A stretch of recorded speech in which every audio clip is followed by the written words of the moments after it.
સુરત નવી સિવિલમાં દર્દીઓનો ધસારો જોવા મળ્યો છે। બેડની અછત સર્જાતા દર્દીઓને જમીન પર પથારીમાં સુવડાવી સારવાર આપવા તંત્ર મજબૂર બન્યું હોવાનું સામે આવ્યું છે। સુરત શહેરમાં પાણીજન્ય તેમજ મચ્છરજન્ય રોગોએ પગપેસારો કર્યો છે।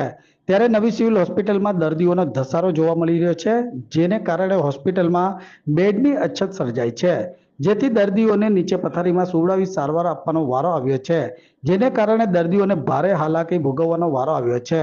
દર્દીઓમાં તાવના વધુ કેસ પણ સામે આવી રહ્યા હોવાનું જાણવા મળ્યું છે।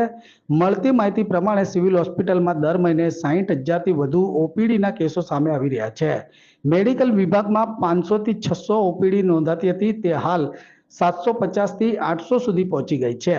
આ ઓપીડીમાં 100 થી વધુ લોકોને દાખલ કરવાની ફરજ પડી રહી છે, જ્યારે બાળકોને પણ 150 થી 200 જેટલી ઓપીડી હોય છે, જેમાંથી 50 બાળકોને દાખલ કરવાની પણ ફરજ પડે છે। છેલ્લા 1 મહિનાથી સુરત સિવિલ હોસ્પિટલમાં દર્દીઓનો ધસારો જોવા મળી રહ્યો છે, જેને પહોંચી વળવા માટે સિવિલનું તંત્ર પ્રયાસ કરી રહ્યું છે। આ પહેલા પણ જ્યારે દર્દીઓનો ધસારો વધ્યો ત્યારે કિડની બિલ્ડિંગના 5મા માળે આવેલા વોર્ડની બહાર પેસેજમાં બેડ મૂકીને દર્દીઓની સારવાર કરવાની ફરજ પડી હતી, ત્યારે હવે 8મા માળે આવેલા વોર્ડમાં નીચે પથારીમાં સુવડાવી દર્દીઓની સારવાર કરવાની ફરજ પડી રહે છે। જો કે હાલ તો દર્દીઓને હાલાકી પડતા તંત્ર સામે છૂપો રોષ પણ જોવા મળી રહ્યો છે। દર્દીઓની સંખ્યા તો ફૂલ બેડ છે। 45 દર્દીઓ આ વોર્ડમાં અત્યારે દાખલ છે। એમાં મેલ પુરુષો 27 છે અને બાકીના ફિમેલ દર્દીઓ છે। પુરુષોના અલગ વિભાગમાં રાખવામાં આવે છે અને સ્ત્રીઓને પણ અલગ વિભાગમાં।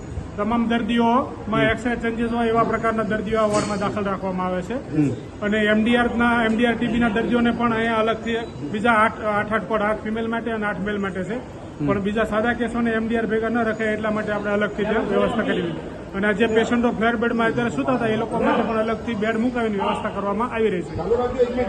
તમારું નામ? Doctor Bharatbhai Chavda, medical officer.